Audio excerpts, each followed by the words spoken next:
Radio Kédougou, le journal avec Sotelma Malitaire.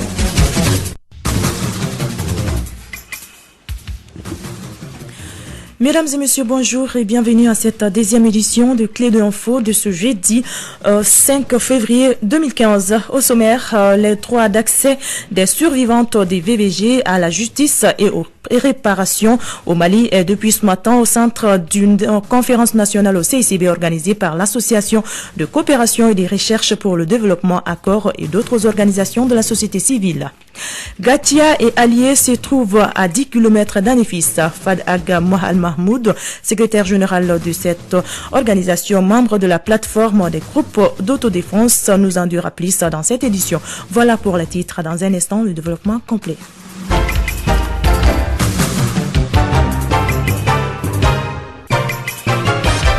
Une fois de plus, bonjour et bienvenue au microphone Kanikita, la technique Fatoufal.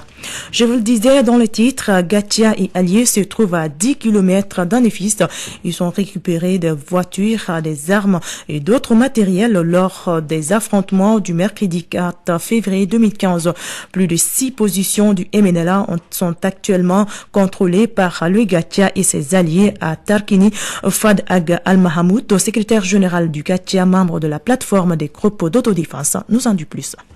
Le groupe dans la zone de Tabankort et Tarkan, le groupe autour de l'ex-Ansardine, c'est-à-dire le ACIA, qui est pour Ansardine, ce que ACMI est pour Ansardine lui-même, sont venus se positionner entre Tarkan et Tabankort et faire une grande campagne médiatique de dire que nos bases sont encerclées, on ne peut pas se ravitailler. Certaines de ces bases quand même sont restées jusqu'à ce matin.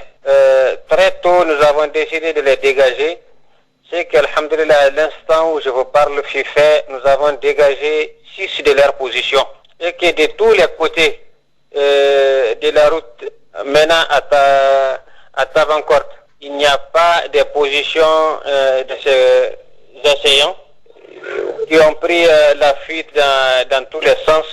Certains dans les sens du sud, les autres c'est le nord-ouest. C'est un peu ça la situation.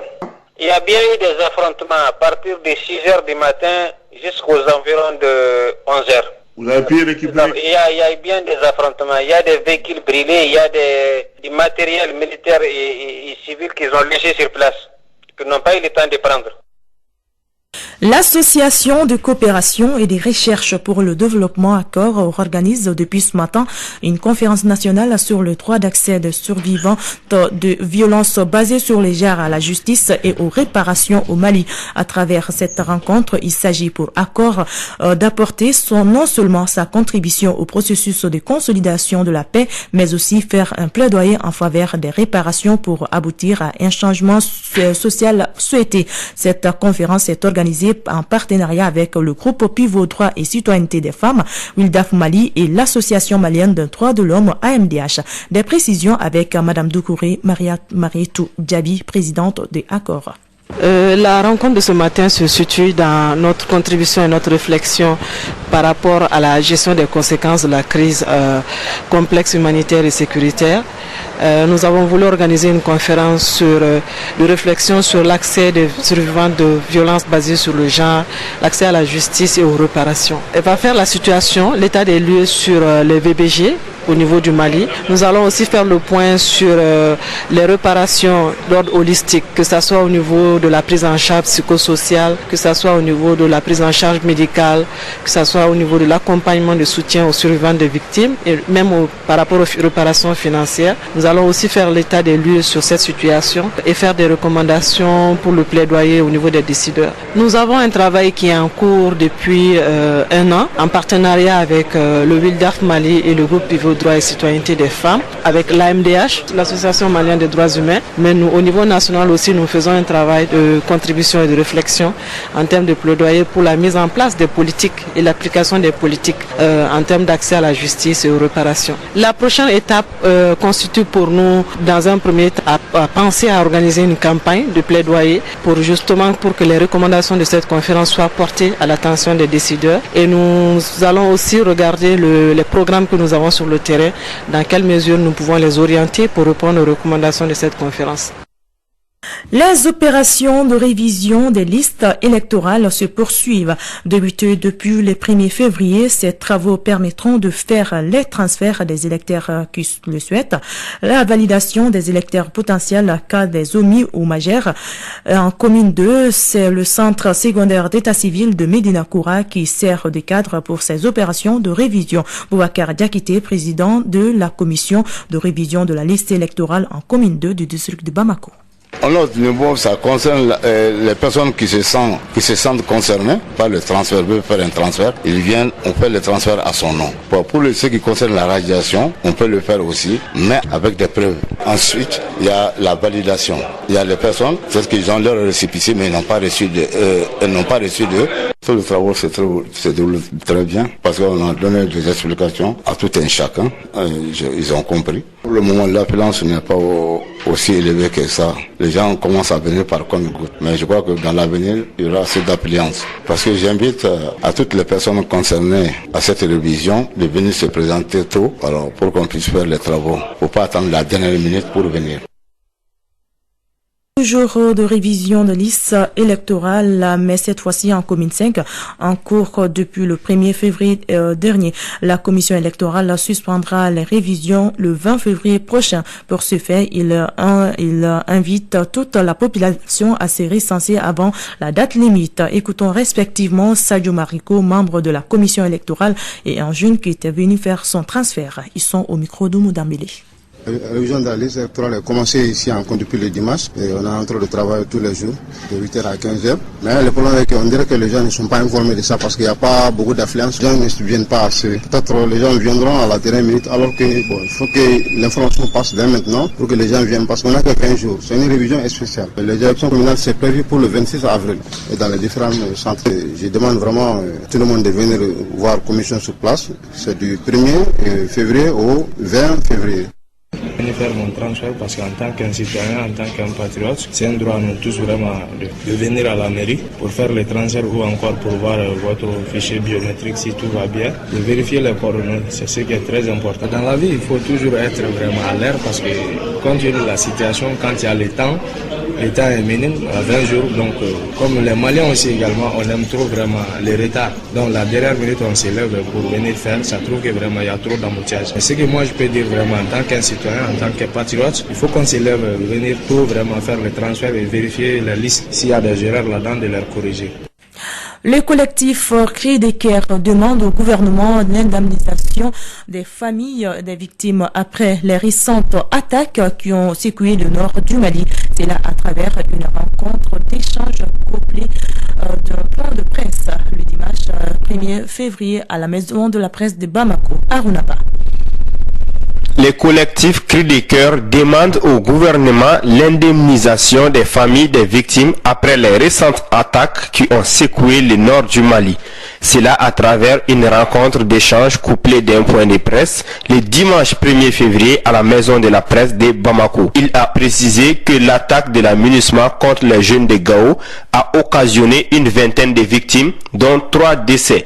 Le collectif, par la voix de son président, devrait organiser une campagne de soutien pour la prise en charge de ces victimes et fera en sorte que les blessés qui ont la balle dans la tête puissent être évacués hors du Mali. Enfin, le collectif Cri des Cœurs exige du gouvernement malien de veiller à la sécurité des axes routiers ainsi que les personnes et leurs biens dans les différentes régions du Nord. Les écoles publiques et les centres de santé communautaires d'Amdalaï à Bamako ont reçu hier des dons de matériel de bureau et des livres de main de l'association d'Amdalaï à Angers.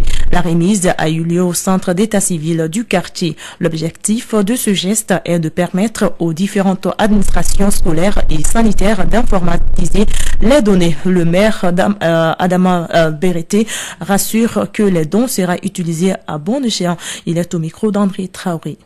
ce partenariat et je peux dire que le quartier d'Amdalaï a eu beaucoup de choses. Ces dons-là, ce n'est pas une première ni une deuxième et je sais qu'avec Madame la Présidente, ça ne sera pas une dernière. Je l'espère bien. Donc à travers ces dons-là, nous avons eu, chaque fois on a eu besoin de cela, ils nous ont toujours aidé en nous envoyant des ordinateurs, des livres pour nos établissements et en nous aidant aussi de l'assainissement, c'est-à-dire faire des puiseurs au niveau des familles les plus démunies et dont le coût varie entre 275 000 à 300 000 où les familles ne payent que 7 500. Donc aujourd'hui, nous sommes encore heureux d'avoir ces dons-là pour nos établissements, à savoir nos écoles publiques à Amdalaï. Et je sais que ces dons-là seront utilisés à bon escient.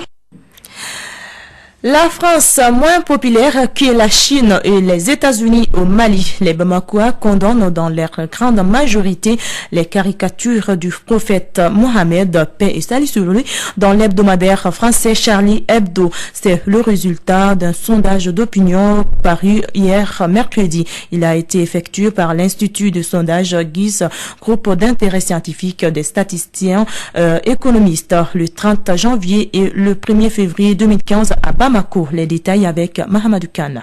De 80% en 2013, lors de la libération des régions nord du Mali, la cote de popularité de la France auprès des Maliens connaît une chute vertigineuse avec seulement 38% de taux enregistrés en ce début d'année 2015. Il ressort de l'analyse des résultats que la Chine récolte 86,7% auprès des personnes interrogées. Quant aux États-Unis, c'est 68,4% d'opinion favorable contre 27,1% d'opinion défavorable. Sur l'affaire Charlie Hebdo, le sondage de l'Institut GIZ révèle que la presque totalité de la population, soit 93,3%, condamne les caricatures du prophète Mohamed, paix et salut sur lui. Environ 3,1% trouvent que la liberté d'expression devrait permettre de caricaturer même le prophète. Et 3,6% n'ont pu donner des réponses à la question. En ce qui concerne l'attentat contre les journalistes de Charlie Hebdo, c'est seulement 42,6% de la population qui condamne cet acte. Cette première contribution de l'étude traite en plus de l'opinion de la population sur l'affaire Charlie Hebdo et sur l'image de la France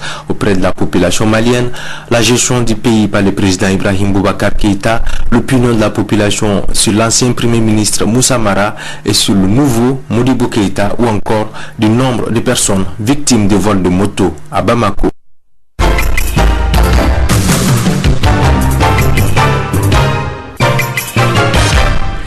Parlons de culture à présent. Prévu pour hier 4 février, le festival sur le Niger a bien donné le ton dans la cité des Balanzans.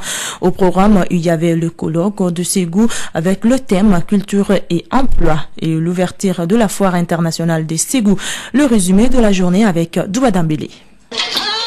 C'est au cœur des vibrations des tambours des Koré de Ségou, des tam-tam bozo de Mamouchero de Markala et du rythme endiablant des Donso de Ségou que se sont déroulées ces deux activités. Au colloque, il s'agissait de lier la culture à l'emploi. Tcherno Boubacar Sissé, gouverneur. Un thème qui nous interpelle tous, surtout nous en tant qu'autorité et surtout la jeunesse qui est en train de chercher un repère. Donc c'est un thème qui vient à point nommé pour essayer de trouver quand même une solution à ce problème d'emploi et à ce problème culturel. Pour lancer la foire internationale de Ségou, Chaka Dambélé, président du conseil régional de Ségou, laisse tomber ses impressions. Un réel plaisir et un honneur de vous accueillir à Ségou, la cité des Balanzans, pour l'ouverture solennelle de la foire internationale de Ségou, qui est une composante majeure du festival sur le Niger. Par votre présence, vous affirmez encore une fois de plus votre attachement à ces moments particuliers dans la vie de notre ville, de notre région. L'importance de l'événement est la cause de l'accompagnement de l'Union européenne représentée par l'ambassadeur Richard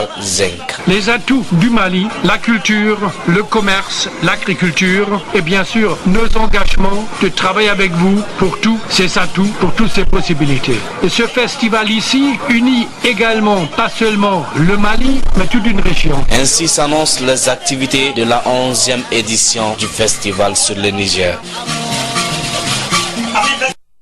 Parlons toujours du festival sur le Niger, culture et emploi, quelle industrie culturelle. C'est le thème du colloque international qui s'est déroulé au centre Corée. Plusieurs universitaires, chercheurs et des personnes ressources ont pris part à ces colloques. Voici les impressions de certains participants, à commencer par Mahmoud Afé, directeur du festival sur le Niger.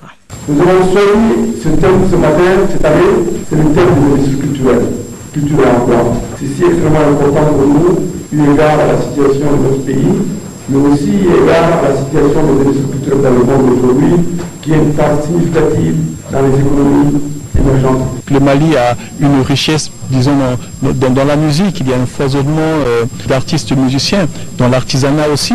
Donc je pense que le Mali gagnerait vraiment beaucoup à professionnaliser ce secteur, tant dans la formation, tant dans les moyens justement pour pouvoir faire décoller des petites entreprises dès le départ. Il faudrait que l'État s'y mette. Et évidemment, il y a un aspect politique, mais il n'y a pas que cela. Vous savez que nos pays sont en relation avec d'autres pays et il y a différents acteurs internationaux qui pèsent sur la vie économique et sociale dans nos différents États.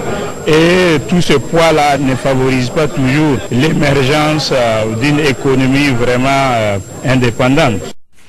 Et voilà, c'est ce qui met fin à cette deuxième édition du Clé de Info qui vous a été présentée par Kani Keita. La mise en onde était assurée par Fatou Fall. Merci de l'avoir suivi et bonne suite de programme.